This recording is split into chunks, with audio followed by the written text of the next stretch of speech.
2025-ci ilin ilk yarısında Azərbaycanda əmək bazarında yeni tendensiyalar müşahidə olunub. Minlərlə yeni iş yeri açılsa da, onların bölgüsü regionlar üzrə qeyri-bərabər olub.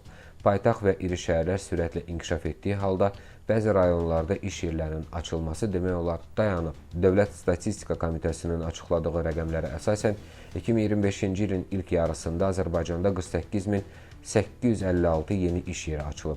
Bunun 25.470-i ilin ikinci rübünün payına düşüb. Lakin statistika göstərir ki, iş yerlərinin böyük əksəriyyəti Bakı və bir neçə iri iqtisadi mərkəzdə cəmlənib. İlin ilk 6 ayında Bakı şəhəri 36.496 yeni iş yeri ilə mütləq lider olub.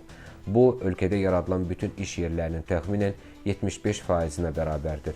2967 iş yeri ilə Abşeron rayonu ikinci, 1056 iş yeri ilə Sumqayıt ilk üçlüyü bağlayır. İlk beşliyi isə Goranboy 554 və Naxçıvan şəhəri 500 iş yeri ilə tamamlayır. Turizm bölgəsi Qusar 497, eləcə də Gəncə 453, Zaqatala 414, Xankəndi 385, Xaçmaz isə 370 iş yeri ilə ilk aktivlik göstərən ərazilər sırasındadır. İlin ikinci rübündə oxşar mənzərə müşahidə edilib. Bu dövrdə Bakı yenə lider olaraq 19.102 yeni iş yeri ilə siyahının zirvəsindədir. İkinci yerdə Abşeron 977, Goranboy isə 3-cü pillədə qərarlaşıb 472 iş yeri yaradılıb. İlk onluqda həmçinin Zaqatala, Xaçmaz, Naxçıvan, Kürdəmir, Gəncə və Laçın yer alıb.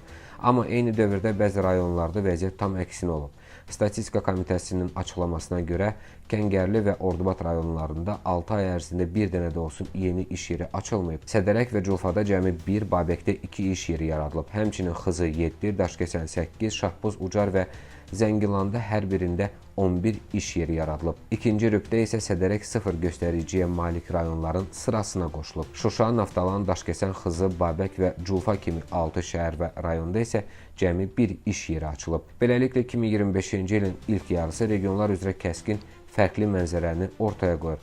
Paytaxt və iri şəhərlər iş yerlərinin əsas mərkəzinə çevrilib, amma bəzi rayonlarda iqtisadi fəallıq tamamilə azalıb.